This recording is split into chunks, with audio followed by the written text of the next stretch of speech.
ካንቴና ስብዕናው። የካንቴ ታላቅ ወንድም ኒያማ በልብ ህመም ህይወቱ ያለፈው ፈረንሳይ የዓለም ዋንጫን ካሸነፈችበት አጋጣሚ ትንሽ ቀደም ብሎ ነው።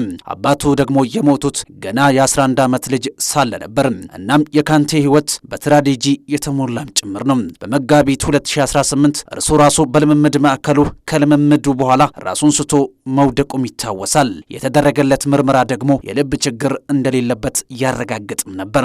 የሚታወቀው ባይናፋርነቱን ጭምር ነው። ቁጥብነቱ ደግሞ መገለጫው ነው። ሜዳ ላይ እንደሚሆነው ሁሉ ከሜዳ ውጪ ራሱን ለሌሎች አሳልፎ ይሰጣል። የዓለም ዋንጫን አሸናፊነት ድልን በኤልዩዜ ቤተ መንግስት ከቡድን አጋሮቹ ጋር እንዲያከብሩ ከተዘጋጀላቸው ድግስ ሹልክ ብሎ በታክሲ ወደ እናቱ ቤት የሄደ አስገራሚ ተጫዋችም ጭምር ነው። የሰዎች ትኩረት ውስጥም እገባለሁ ብሎ በማሰብ የዓለም ዋንጫን እንኳን ለመያዝ የፈራ ተጫዋችም ነበር። ስቴቨን ኒዞንዚ ቢቸግረው በግድ ይህንን ዋንጫ ሳቀፈው። ከማንም በላይ የደከመለትን ዋንጫ ካሸነፈ በኋላ ግን የኔ ነው ብሎ ለመኮፈስ አልወደደም። ልጅ ሳለ ባልተለመደ መልኩ ከልምምድ ያረፈደበት አጋጣሚ በብዙዎች ይታወሳል። በወቅቱ ጂኤስ ሉተንስ ለተባለ የወጣቶች ቡድን ይጫወትም ነበር። ያረፈደበት ምክንያት ደግሞ በጽዳት ስራ ላይ ተሰማርተው የቤተሰቡን ጉሮሮ ለመሸፈን ደፋ ቀና የሚሉት እናቱ ለእርሱና 8 ወንድምና እህቶቹ የሚሆን ስንቅ ሲሸምቱ እያገዛቸው ነበር። በፈረንሳይ ዝቅተኛ ሊግ በሚወዳደረው ቡሎኝ በተባለ ክለብ በሚጫወትበት ወቅት ከሜዳ ወጥተው በሚያደርጓቸው ጨዋታዎች የክፍል ተጋሪው የነበረውን ኤሪክ ቫንዴናቤል ማላዳ ተነስቶ ጸሎት ማድረስ ይፈቅድለት እንደሆን እስከ መጠየቅ የደረሰ ትሁትም ጭምር ነው። ቫንዴናቤል ተነስቶ በተቻለ መጠን ድምፁን እንዳይሰማ አድርጎ ለመጸለይ ሲሞክር ይሰማውም ነበር። ትሁት መሆኑ ደግሞ ግልጽ ነው።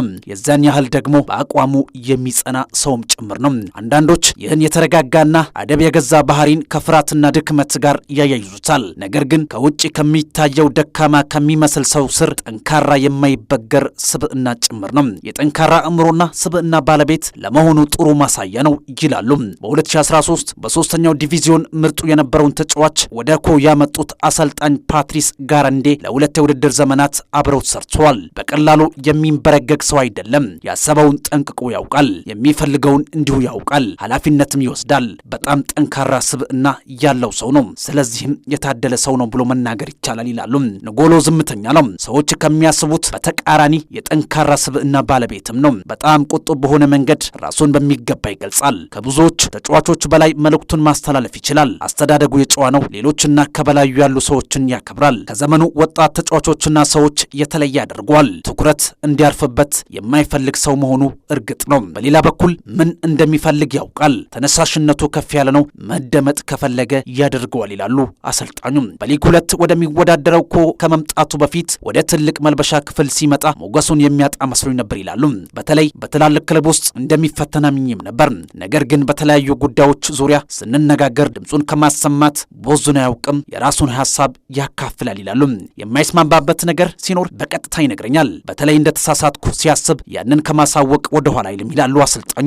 ይህንን የመሰለ ጥንካሬ ያለው በፕሮፌሽናልም ሆነ ግላዊ ጉዳይ ራሱን ለመከላከልና አቋሙን ለማስጠበቅ ይታገላል። ለምን በሌሎች ሐሳብ እንዳልተስማማ ምክንያት ማቅረብም ይችልበታል ይላሉ። ጥንካሬው ካስተዳደጉና በተጫዋችነት ዘመኑ ካለፈበት መንገድ የተወለደ ነው። ካንቴ በልጅነቱ የሚጠራው ታናሽ ወንድም በሚል ቅጽል ነበር። ያደገው በትንሽ አፓርታማ ውስጥ ነው። በሱሬስነስ በሳምንት 5 ቀን ልምምድ ይሰራ ነበር። በፈረንሳይ እግር ኳስ 9ኛ እርከን በሚገኘው ሊግ የተለየ ተጫዋች መሆኑን አሳይቷል። በፈረንሳይ ሊግ 9ኛው እርከን ውጤታማ እንቅስቃሴን ቢያደርግ እንደ ሬን፣ ሎሪዮ፣ ሶሾና አሚን የመሳሰሉ ክለቦች ሳይቀበሉት ቀሩ። ከሙከራ በተመለሰ ቁጥር ሰበብ ደርድሮም አያውቅም። ካላሰለፉኝ ምክንያቱ እኔ የሚፈለገው ደረጃ ላይ ባለመድረሴ ነው ይልም ነበር። በመጨረሻ ቡሎኝ እድል ሰጡት። በወቅቱ እርሱ በቢዝነስ ማኔጅመንትና አስተዳደር የመጀመሪያ ዲግሪውን ለመቀበል እየተንደረደረ ነበር። በኋላ ላይ አካውንታንስ ሰርቲፊኬትም ወስዷል። በሱሬሰንስ ባደረገው የመጨረሻ ጨዋታ ከባድ ጥፋት ተፈጽሞበትም ነበር። ለ4 ወራት ከሜዳ ያራቀው ጉዳትም አጋጥሞታል። የክለቡ ሰዎች በሙሉ በጥፋቱ ዙሪያ ብስጭታቸውን ገልጸዋል። ካንቴ ግን ትንፍሽም አላለም። ቅሬታ ማሰማትና ማማረር የሚወድ ሰውም አይደለም። በዚያን ወቅት አብረውት ከሚጫወቱ ተጫዋቾች መካከል የአባቱን መሞት የሚያውቁት ጥቂቶች ነበሩ። በ2018 ወንድሙ ሲሞት በእስልምና ሃይማኖት ላይ ያለውን ከፍ ያለ እምነት ማሳየም። ፍራንስ ፉትቦል ከጓደኞቹ መካከል የተወሰኑትን ማነጋግሩም ነበር። ባፕቲስተ ኩስ ስለዚህ አሳዛኝ አጋጣሚ መለስ ብሎ ያስታውሳል። ሁሉ ነገር እንደዚያ መሆኑን ነገረኝ። ህይወት እንደዚህ ነው። አሁን ላይ የተጠራበት ጊዜ ነው። ፈጣሪን ለምን ይህን አደረከ ብሎ ማን ይሞግተዋል እንዳቻ ከማለት ውጪ ብሎኛል ሲል በአግራሞት ተናገረ። ንጎሎ መነሻውን ፈጽሞ አይረሳም። ቤተሰቡና እምነቱን ጠበቅ አድርጎ ይይዛል። የሚሰራው ነገር ሁሉ መሰረቶች ናቸው ይላሉ ጋራንዲን። ነገር ግን ወደየት እንደሚሄድ ያውቃል። የእግር ኳስ ተጫዋችነት ዘመኑን መመልከት ብቻ ይህንን ለመረዳት ያስችላል ይላሉ። የክለብ ምርጫዎቹ ብዙ ነገር ይናገራሉ። ሁልጊዜ መሻሻል ይታይባቸዋል። ወደ ላይ የመጣበትን መንገድ አለማድነቅ አይቻልም ይላሉ። በቼልሲና ፈረንሳይ ብሔራዊ ቡድን ከፍ ያለውን የእግር ኳስ ደረጃን አጣጥሟል። ሁልጊዜም ለመሻሻል የሚረዳው ቦታ ላይ ራሱን ያስቀምጣል። አንዳች የተጠና አመለካከት ይታይበታል። በ5 ዓመት ውስጥ ከሻምፒዮናነት ናሽናል ወደ ዓለም ሻምፒዮንነት ተሸጋግሯል። የእርሱ ሐሳብ ሁልጊዜም ስብስቡ ነው። ቡድንን ያስቀድማል።